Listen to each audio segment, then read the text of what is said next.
Olá pessoal, tudo bem com vocês? Esse é mais um vídeo do canal Oficina de Espiritualidade e mais um vídeo da série Atualidade do Pensamento Espírita. Hoje é dia de comemoração.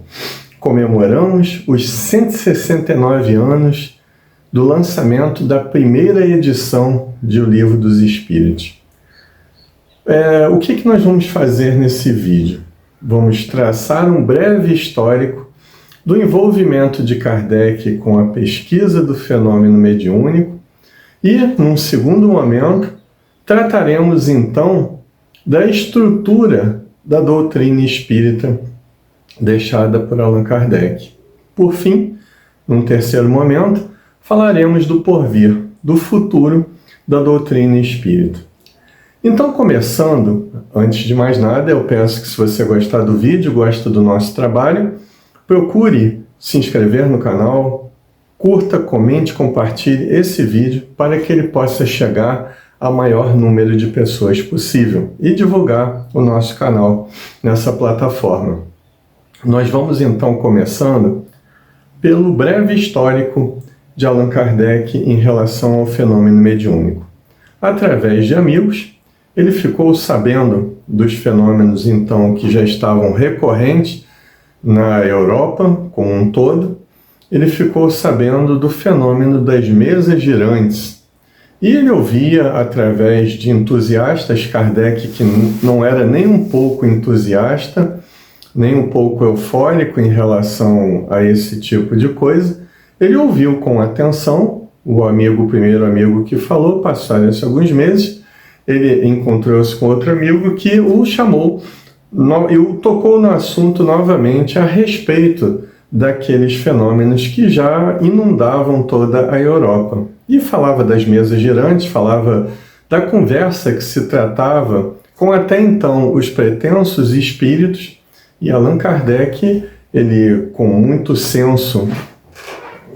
bom senso, melhor dizendo, não negou nem afirmou o fenômeno. Ele pensou da seguinte forma: se a mesa se move e não tem músculos, existe alguma causa que faz as mesas se moverem. Se ela automaticamente responde perguntas dos encarnados, ela não tem cérebro, ela não possui sequer uma mente, então há que se ter uma causa para essas respostas inteligentes. E ele foi averiguar essas causas nas primeiras reuniões mediúnicas às quais participou. Com o passar do tempo, Allan Kardec viu ali algo muito proveitoso, não só para a França, não só para a religião como um todo no planeta, mas também e principalmente para a filosofia, algo novo que poderia transcender a qualquer conceito de religião até então conhecido no planeta Terra. E foi aí que Allan Kardec começou o seu processo de diálogo com os espíritos. O que era um passatempo nas famílias europeias passou a ser um método de investigação do mundo espiritual elaborado por Allan Kardec. Visto isso, agora passemos para o segundo momento, que é a estrutura doutrinária, filosófica, científica e de espiritualidade. Alguns preferem a palavra religiosa, eu prefiro de espiritualidade, deixada por Allan Kardec. Em primeiro lugar, logo na questão número 1 de O Livro dos Espíritos, e ainda falamos da primeira edição tanto quanto da segunda também, nas quais está contida essa questão número 1, Allan Kardec pergunta: que é Deus? Pode parecer um preciosismo intelectual, mas é muito importante nós tocarmos nesse ponto do pronome interrogativo usado por Allan Kardec, que e não quem é Deus. Percebem? Dando já a ideia, antes mesmo da resposta, de que Deus não é um ser humano, de que Deus não é circunscrito à figura humana, tampouco com sentimentos humanos, né, como nós vamos ver daqui a pouco. Então, Allan Kardec, nessa pergunta número 1, independente da resposta dos espíritos, eles respondem: Deus é a inteligência suprema, a causa primeira ou primária de todas as coisas. Mas independente dessa resposta dos amigos desencarnados, Allan Kardec então lança uma nova visão a respeito de Deus, pelo menos no Ocidente.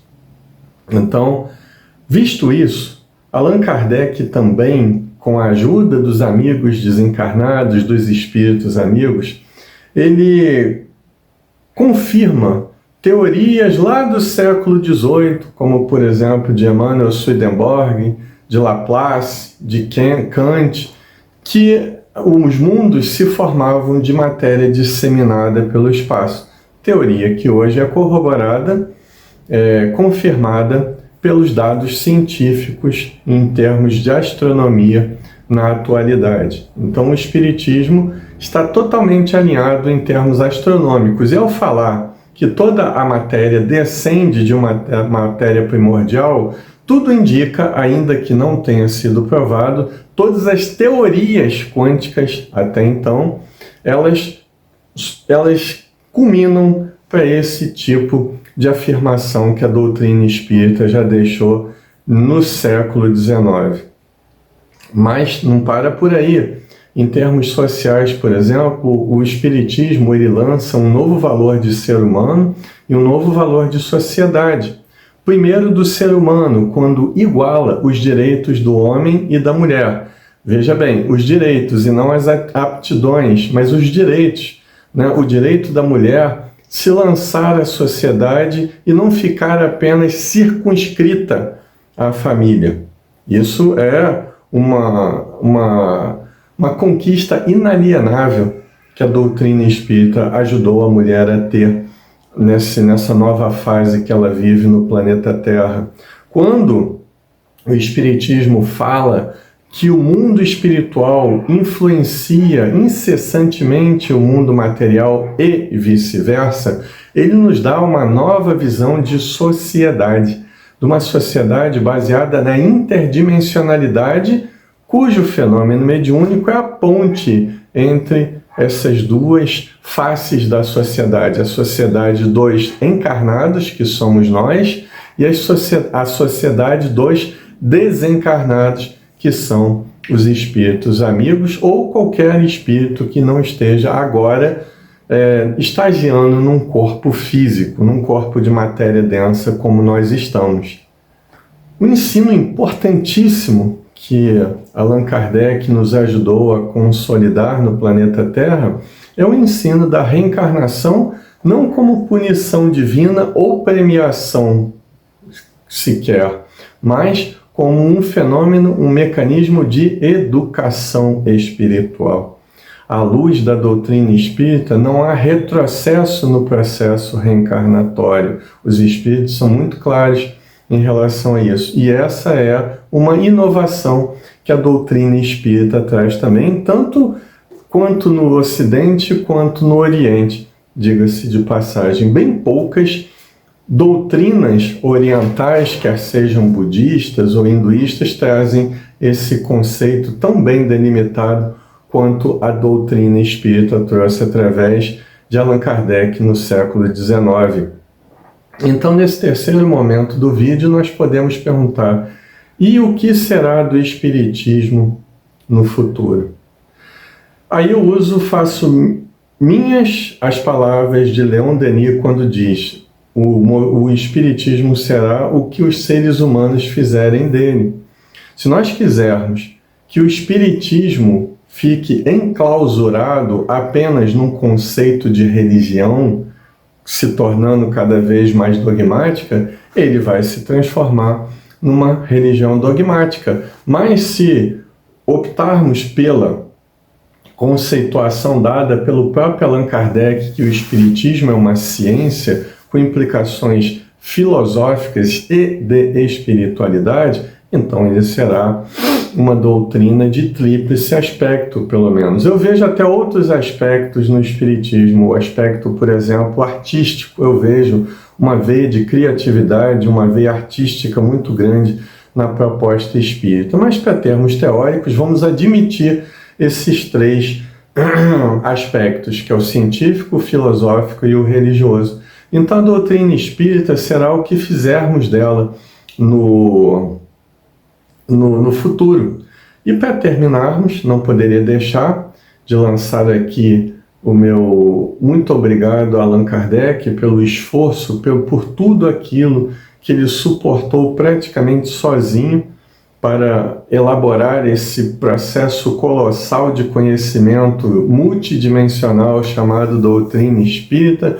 Gratidão a todos os espíritos que trabalham para que o mundo espiritual seja conhecido sem mística, sem fantasia e sem ilusões de medo ou de culpa. Gratidão a todos eles e gratidão a essa doutrina que me faz pensar a vida de uma forma cada vez mais ampla, cada vez mais infinita. Então, meu muito obrigado a todos eles, gratidão por esses 169 anos de luz que o Livro dos Espíritos vem nos trazendo. Meu nome é Marcelo Furtado, obrigado a todos vocês que participaram conosco através do vídeo. Curta, comente, compartilhe, inscreva-se no canal e até os próximos vídeos.